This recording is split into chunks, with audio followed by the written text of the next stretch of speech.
Hi friends, কেমন আছো সবাই? এই তো সকাল সকাল বোনের জন্মদিনের পায়েস করছি। মা উঠাই দিয়েছে, তো আমি ঘুম থেকে ওঠার পর মা বলল তাহলে একটু কর। তো এই যে পায়েস করব আর সকালে লুচি করবে মা। আর জন্মদিন আসলে ওইভাবে পালন করা হবে না, জাস্ট পায়েস লুচি করে সকালে খাওয়াবে ওকে। আর সারাদিন ওই যেমন হয় সেরকমই। আসলে এখন তো বড় হয়ে গেছে আর ওর তো ভার্সিটি বন্ধ, ফ্রেন্ডরাও কেউ নাই, তো আমরাই। তো এই যে লুচির জন্য মা ময়দা মাখাই নিচ্ছে আর পায়েস ফুটছে, হয়ে গেছে মোটামুটি হওয়ার মধ্যেই। তো পায়েস হয়ে যাওয়ার পর এই যে মা লুচি বেলে দিচ্ছে, আমি ভাজছি। আসলে বাড়িতে আসার পর মায়ের হাতে কাজ না করে দিলে ভালো লাগে না। আর তারপরেও মানে ওই যে বলছিলাম যে ওরকম বাধ্যতামূলক না, কিন্তু মনে হয় যে একটু হেল্প করলে মায়ের আরাম হবে, কারণ আমার মায়ের তো ছেলে নাই যে ছেলের বয়সে রান্না করে খাওয়াবে। তো আমি মানে আমরা যে যেরকম পারি সেরকমভাবে হেল্প করি।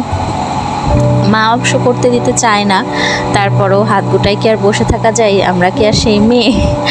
তো এই তো লুচি ভাজা হয়ে গেছে আর সব লুচি অনেক সুন্দর ফুলছিল। আর এই যে পায়েস দেখেন, ঘন দুধের মানে ভালো গরুর দুধের যে পায়েস, একদম মানে ঘন হয়েছে, খেতেও কিন্তু অনেক মজা হয়েছিল। তো লুচি খাওয়া হয়ে গেছে আগের দিনের মাংস দিয়ে, আর পায়েসটা খালি মুখে খাচ্ছি। তো এখন এই যে ভয়েস ওভার দিতে যে মানে মুখে জল চলে আসছে। আর দুপুরে মাছ রান্না হয়েছে, কারণ আগের দিন মাংস করছে, তাই ওইভাবে আর মাংস করেনি, মানে মাংস টাংস করেনি। আর এই যে পটলের পাতুরি, তো মা এই যে রান্না করতে যেয়ে কড়াইটা পুড়ে গেছে। তো এখন এই যে খাওয়া দাওয়ার পরে একটু সবাই শুয়ে থেকে রেস্ট করছি আর গল্প টল্প করছি। আর ওই দেখেন দুষ্টুটা, এই তো মানে দুপুরে ওইভাবে ঘুমায় না, শুয়েই থাকা হয়। আর মায়ের সাথে যত গল্প, এই গল্প সেই গল্প। এখন বিকালবেলা চা করছি, দুধ চা, যে খাওয়াই তো লাগবে প্রত্যেক দিন।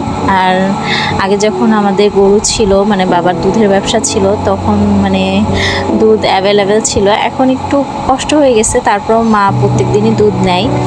আমার মানে পাশে কাকারা মানে জ্যাঠারা সবাই বেচে, আমাদের পাড়াটা আসলে সবাই ঘরেই গরু টরু আছে।